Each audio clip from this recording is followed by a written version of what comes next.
I was awakened by the early morning light and the singing of mountain birds. I heard the sound of chipmunks running around the camp, cleaning up the crumbs left over from my camp dinner. The pure morning joy I felt in nature after so many years quickly faded as today's reality hit me. Here, at 6,000 feet, the air was fresh and cool, and as I stepped out of the tent, I was captivated by the beauty of an alpine lake surrounded by snow-capped mountains. I wanted to push the painful realities deeper, clear my mind, go fishing. But I knew that today was the very day that I had been dreading for the last month. Today is the day of confrontation, which I must face harshly and definitively, so that I can then start all over again. I cooked a sort of breakfast of eggs and sausage on the propane stove along with thick black coffee. As I sat there, finishing my drink and fooling up for the 6-mile hike, I marveled at how beautiful and peaceful this moment in time was. I reminded myself that yes, there is beauty and enjoyment in life if you just keep moving forward in the right way. I knew I would definitely return to camping, hiking, fishing, and sailing, my old hobbies, the ones I put aside for 23 years of marriage to the love of my life. Well, now I will say that this was the woman I once wholeheartedly considered to be the love of my life. I'm an optimist. I hope there will be another one at some point. The walk down was pleasant and uneventful, and I didn't encounter anyone on the trail until where I parked. I packed my car with my gear and started driving out onto the main highway. I turned my phone back on after being unplugged for the last 3 days and knew that when I got within cell coverage, the texts and emails would begin. As I pulled onto the 2-lane paved county road, I heard the first beep of the message and looked down to see that it was my 21-year-old son, Ryan. Ryan and I were not only father and son, but became best friends and confidants, going through the trials and tribulations of his tumultuous teenage years and emerging with respect and a strong mutual love. Ryan's message was short and to the point. Dad, I love you and support you. Good luck today and stay positive. Somewhere, someday, there will be a light at the end of this tunnel. His words of encouragement brought tears to my eyes and helped strengthen me in what I had to do. The next message I opened was from my daughter, Krista, and it was also a promise of support and love. Dad, how I wish I could be with you, hug you, and tell you that everything will be fine. You are the best father we can imagine and always put us first. Now you have to put yourself first. No matter what happens, you need to know that Ryan and I love you and will always be here for you. Krista had always been a daddy's girl, and although she was the spitting image of my beautiful wife Linda in her younger years, Krista had my sense of adventure, love of the outdoors, and crazy sense of humor, none of which Linda possessed. At least I was blessed with children that I loved, respected, and who would be the best legacy I would ever leave behind at the end of what I hoped would be a happy and fulfilling life again. I stopped to take a breather to carefully review my messages, emails, voicemails, and missed calls. There have been 10 missed calls from my wife in the last 3 days. The first 7 or so were probably from her 3-day banking seminar and supposed business trip to Vegas, and the last 3 seem to have been after she returned last night and then again this morning. I can imagine how angry she was when I wasn't at the airport to pick her up and when I didn't answer her calls or texts. I didn't bother with voicemails. I deleted them all and went to my inbox. Of course, Linda wrote to me about 20 times in the last 3 days, and again I did not answer them. I skimmed through them, with the first few being her declaration of her endless love for me, what crap, I thought, probably out of guilt, and the last few being toxic, full of resentment because I didn't answer my calls and left her waiting at the airport for over an hour before she finally realized I wasn't coming. The last message from her was simply, WTF Jack, all in caps. How our relationship had changed over the past months, although I don't think she even understood how the spark of love in me that had always burned for her began to slowly fade away. Has she really drifted away from me that much over the last treacherous 4 months? Had she really lost all conscious thought about me, about my feelings, and about the pain in my eyes, which I was surprised she did not see. Did she so easily forget about her children, about our family, and about the love we shared for so long? It was perhaps even more depressing than her novel. Linda was beautiful at 44. She had incredible curves, slender legs, pert and firm breasts, and she knew how to work her body for any occasion, whether flirting at a social event or playing the role of a rising star banking professional in a trust department of the U.S. Bank of Commerce. I was always proud to be seen with her, and I loved the way men looked at her, barely able to contain their lust and avert their eyes. Knowing that she was mine, and that we were forever woven into each other, gave me a huge boost of self-respect and selfishness as we passed lustful onlookers. I told her how beautiful and desirable she was, but she always protested that she was getting old and no longer felt as young, energetic, and sexy as she used to. I could tell it was bothering her, and I tried to reassure her that her light was getting brighter, not dimmer, but she simply ignored my compliments, saying, "You just have to say it because you are my husband and you love me." Anyway, her underboss, John Monroe, somehow became a new light in her life, at least sexually. Now, obviously, I was considered as a somewhat boring but reliable best friend. Although, for me, we even stopped being friends, but again, Linda didn't notice this. John Monroe, the wealthy vice president of the trust department, was thin, tall, and so self-confident that I found him obnoxious the several times I met him. But Linda considered him the epitome of a great leader. At least that's what she said when we discussed her work life and him, but that too suddenly stopped 4 months ago. Looking back, I now believe that this was the beginning of her affair, the beginning of the end of 23 years together. I brushed aside my depressive thoughts, looked at my phone again, and deleted all her messages with an angry growl, then moved on to other emails. My lawyer informed me that everything is ready to go according to our agreements. I also noticed that I had something in the private chat and opened it to read. The man you were interested in got into serious trouble during a robbery. 1 crushed testicle and a shattered knee. When I closed the chat, everything was automatically erased. The next email I reviewed was confirmation that my resignation from my job had been accepted and my 401k and stock options had been liquidated and the proceeds transferred to my new checking account. I'll be fine for at least a few years, although the tax sting will be painful. But I really didn't care. I needed to leave.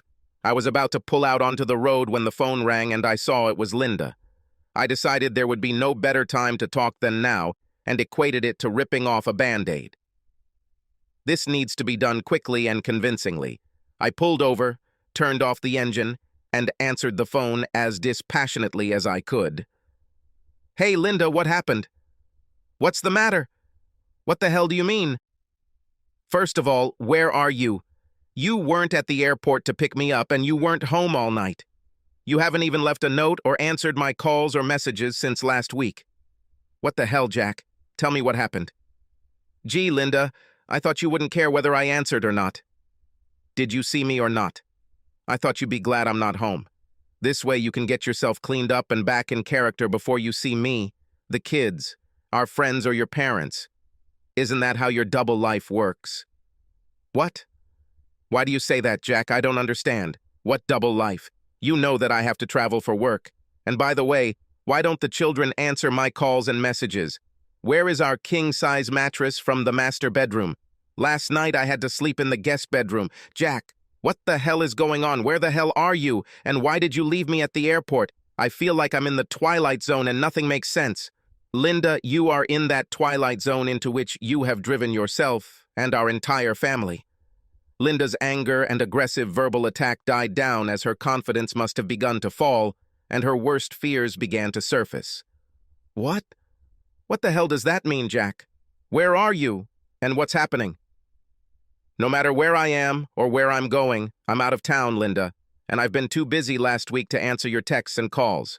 I have been very busy trying to figure out how to move on from the major betrayal in my current life and into my new life." Linda hesitated, and her voice shook when she heard the word betrayal, but she continued to play dumb and shouted, "Jack, are you drunk? What are you talking about? First of all, Linda, tell me how your 3-day banking conference went. Did that asshole John have sex with you every night and morning? Or just 3 nights? I heard her gasp and go silent when I said that, and it took her a few seconds to respond. What the hell are you talking about? What is John like? And why do you say that?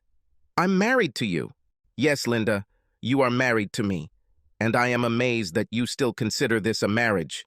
So can you at least do me the courtesy after 23 years of marriage to tell me the fucking truth? I know you have had no respect or care for me or your family for the past few months. But now that the lies and deceit have been exposed, how about being honest? Linda answered in a trembling and quiet voice. Jack, I don't know what you're imagining, but you're wrong. I love only you. There's nothing between me and John Monroe. Well, at least now you've admitted that you know which John we're talking about. For a moment, it seemed to me that John was not the only one there. Linda, tell me honestly, did you think you'd never get caught, or did you just not care? Why didn't you want to tell me that you wanted a divorce and loved someone else? It would be a lot easier for everyone if you had the courage to let us know before you lie and cheat behind our backs. Jack, Linda shouted, and I heard her cry. Don't even mention the word divorce. Please believe me. I love only you. Please come home so we can talk about this. Nothing happens. How can you think otherwise? Apparently Linda was convinced I had no proof and was bluffing, so she was going to continue the charade. So you never had sex with Monroe in our bedroom on our now missing king-size mattress? No, of course not. What the hell are you talking about? Linda, wait in line for a minute, okay? With that, I pulled out a photo of John Monroe having sex with Linda while she was on all fours. She looked like she was in ecstasy, and judging by the intense expression on his face, he was obviously giving it his all. It was one of many photos and videos I received from a camera hidden in plain sight inside the dresser clock I had bought a month ago when I was warned about her affair. I sent the photo to Linda and switched back to the call. Linda, take out the photo I just sent you. Are you telling me it's not my loving wife cheating on me in my bedroom, on my huge mattress, without a condom, with her fucking boss? I heard her hang up and scream in agony. Oh God, no, Jack, please. It was a mistake. It only happened once. It didn't mean anything. It was just a fling. Just the excitement of someone younger who wanted me so bad and made me feel sexy and young again. It was the only time, and I really never meant for it to hurt you. Oh God, I'm so sorry. But Jack, Linda, look out the window in the middle of the backyard. See this pile of charred wood, metal and ash? This is our fucking king-size mattress. This is a symbol of how you set fire to our marriage, how you betrayed our family, how you humiliated me. When did you hate me enough to cause me such pain? When did you decide that you no longer cared about my love or the love of our children? When did you decide that I was no longer worthy of respect and honesty? When and why did you decide to throw us out like morning trash? Jack, please, please forgive me. I love you. I can never hate you. I want to spend my whole life with you. It was an accident, a terrible mistake, and only once. It was me who was selfish. You have absolutely nothing to do with it. Please, Jack, come home and talk to me. Linda, my children and I are already fed up with lies and deception. Can you finally be honest with me? So that's why the kids don't answer my calls? Jack, did you tell them and turn them against me? How dare you, Linda? I haven't done a damn thing to keep the kids away from you. You did it all by yourself. That is, you and your fucking friend. It's all you. Your selfish, self-centered attitude and your need for sex with someone else's man is what brought you into the Twilight Zone and what took our entire family and destroyed it and drove us all away from you. And no, it wasn't me who told the children. It was the children who told me. What a pity. I never would have thought that you could lie, deceive me, and abandon us so easily. At least stop lying now. This wasn't just one fucking time. This has been going on for at least 4 months, judging by the way you emotionally cut us all out of your life. And the saddest thing is that you didn't even realize it. You stopped talking to us, stopped looking at me, stopped making love to me, except for the occasional mercy sex. You disgust me. Jack, it doesn't mean anything. It was just sex. Just one time, and just a brief lapse in judgment after 23 years of marriage. I want you, not John. Please believe me. Linda, wait. I pulled out the next photo from my phone, the one where Ryan came home unannounced to pick up some tools and heard his mother and Monroe doing it. He quietly crept to the open door of the master bedroom, took out his phone and took several pictures and videos. He didn't tell me about it for 2 weeks until he and Krista decided I had a right to know. So they called me and told me, and we all cried and were physically sick, watching their mother, my wife, betray her with his boss. This is what prompted me to buy a spy camera. I also sent this photo to Linda. Linda, open the phone again. This is the first time any of us have found out about you and your fucking boss. Although the way you cut all emotional ties with me 3 months before this picture, I'm sure you were lovers this whole time. Linda, Ryan discovered you first, and he took a photo of you in bed having sex.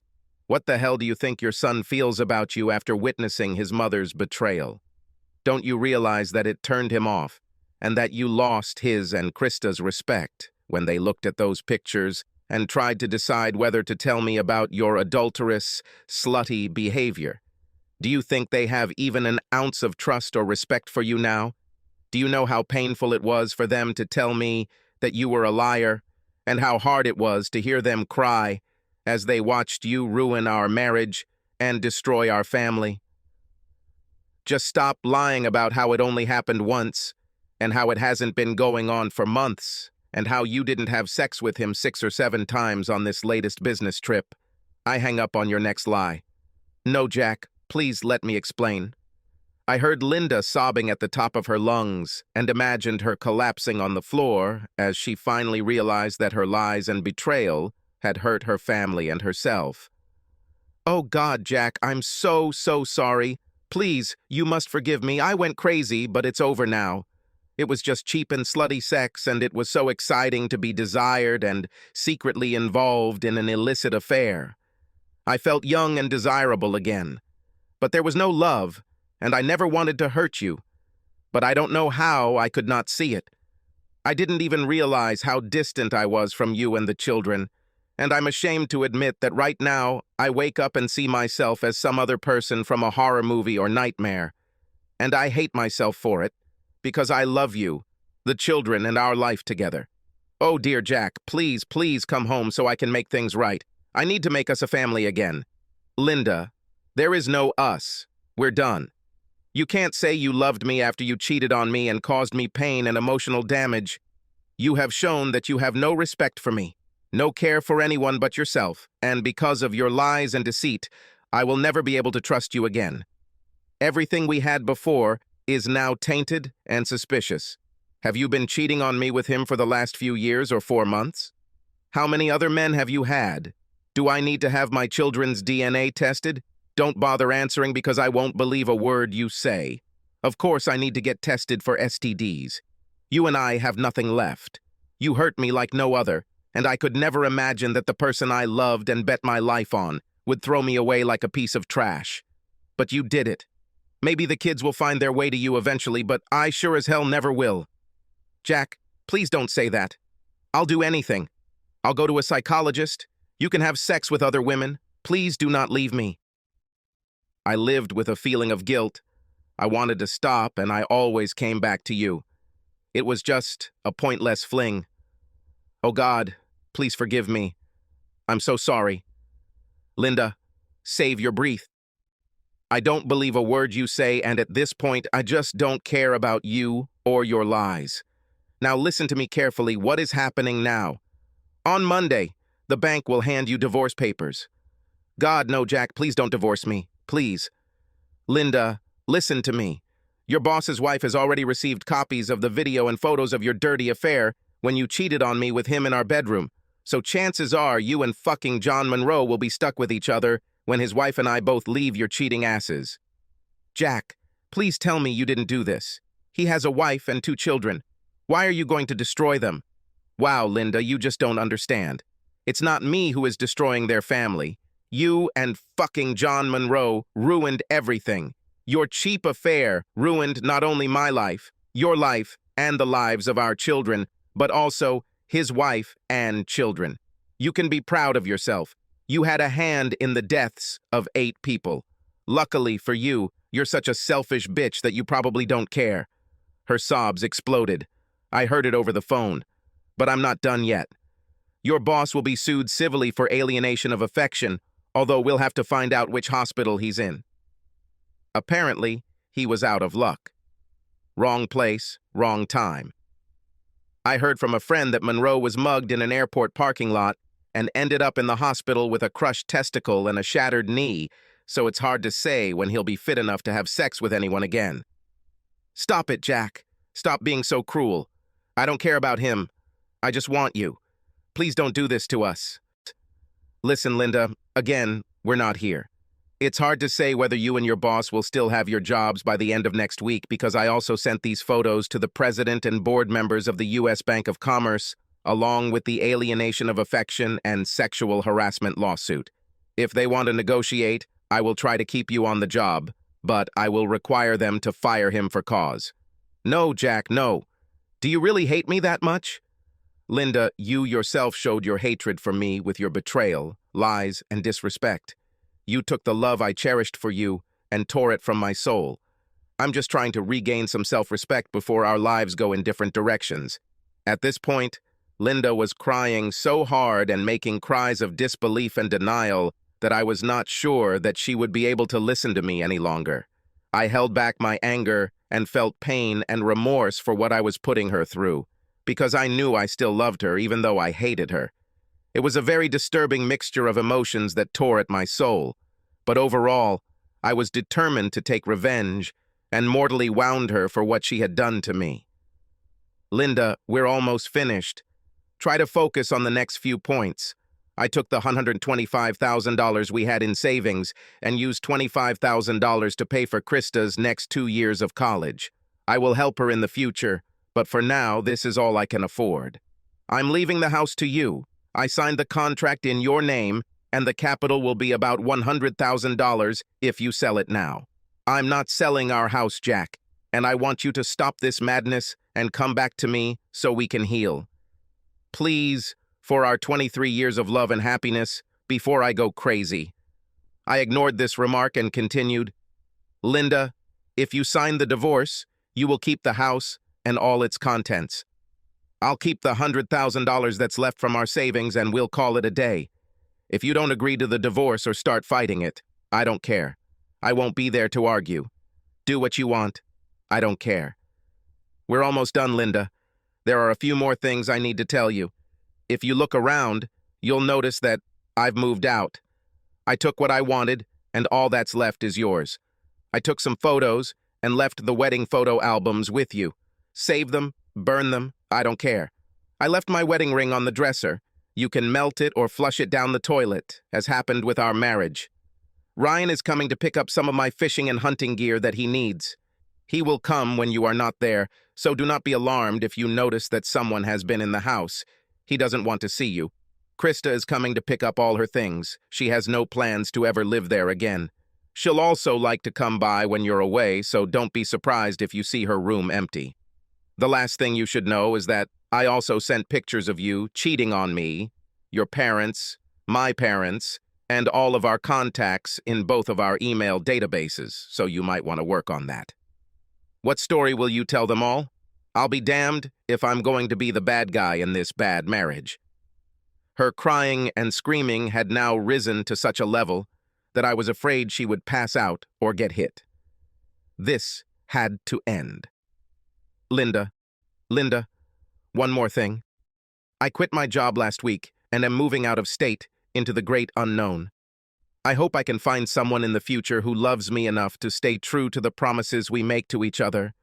Someone who will respect me, treat me as an equal, and someone I can trust and love again. I hope that you, in turn, will be able to find what you clearly lacked. Please don't look for me. If you need me for anything, you can send a message through Ryan or through my lawyer, but I will be out of your life, and you out of mine.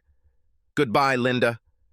I heard her scream, Jack, no, please, Jack, please forgive me. I passed out and burst into an excruciating bout of crying and pain. I think I knew I had gone too far with my revenge, and it would take me a long time to forgive myself for my cruelty. I doubted that I would ever forgive her. I knew the road ahead of me would be painful before I could heal myself and feel ready for something more than living alone. More than anything, I didn't want to lead a life full of bitterness. But, remembering the morning on the top of the mountain, I reminded myself that there will still be moments of beauty and magic in my life. I just need to stay open to them and keep moving towards a new beginning. Subscribe to our channel so that your second shaft doesn't cheat on you, and go ahead and listen to the next story, because this story is nothing compared to the next one.